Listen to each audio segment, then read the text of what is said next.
Hi folks, welcome to Mostly Old Parts. In this episode I'm going to show you a quick and easy fix to pull out studs from stuff like old intake manifolds or water pump. Basically anything that's got a stud in it, so that you can get these things out without stripping the threads. A lot of people like to use a stud remover.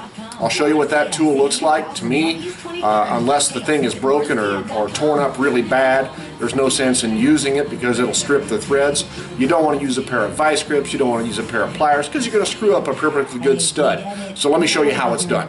Extractor, okay? And basically, here's how it works. You've got a hole here for larger bolts and studs that have broken off.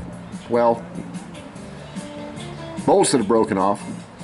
If a stud breaks off, it typically breaks off flush with the manifold, like right there. But anyway, the stud extractor, you can use large bolts, small bolts. You place it on here. If I can get the thing to work. Hang on. There you go. You got to open it up.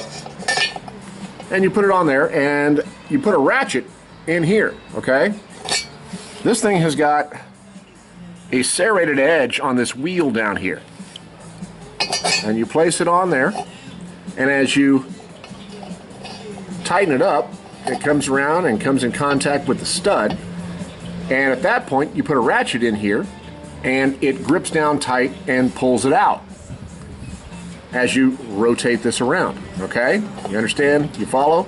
Well, the problem is that these serrated edges on this wheel will bite into the threads on the stud and booger it up real bad trying to get it out. I only use one of these as a last possible resort to get something out. They do work quite well if you're pulling broken studs out of, say, a timing chain cover or something like that. Just make sure that you apply plenty of heat to the area around the base of the broken stud around a timing chain cover so that it will come out. Okay folks, so here's what we've got. This is a Edelbrock TM6 aluminum intake manifold, typical of what you would pick up at a swap meet. And somebody has left this stud in it.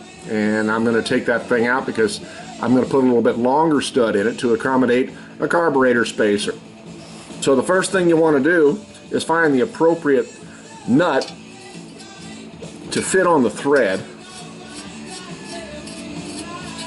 You thread this thing down far enough that you can put another nut on top of it. I'll run this down here.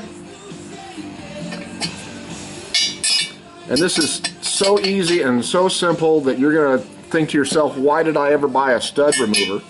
Or why did I try and hack that thing out of there with a pair of vice grips and screw up a perfectly good stud? So you run that down, you put another nut right on top of it. Okay, you see how the two are, you got one on the bottom and one on the top. We're going to take the two nuts and we're going to tighten them against each other. Let me get my wrenches here where they need to be. And I always like to take the wrenches and just squeeze them together, okay? That way you're not fighting with one hand to go one way and another hand to go the other way. You just squeeze the nuts together like this and get them good and tight, because it's going to take a pretty good pull to get it on there, or get it off of there. And then, see how I've got the flats lined up here? You take your wrench down in between the two nuts and just twist it out. Just like that. And look at that. It comes right out. Ah, look what somebody left me.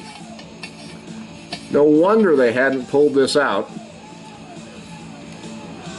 Somebody did a little bit of creative repair work on this thing to fix a stripped thread in this. So I will put a correct helicoil in that. Most likely what I'll do is I'll drill this out, I'll tap it, and I'll put a pipe plug in it.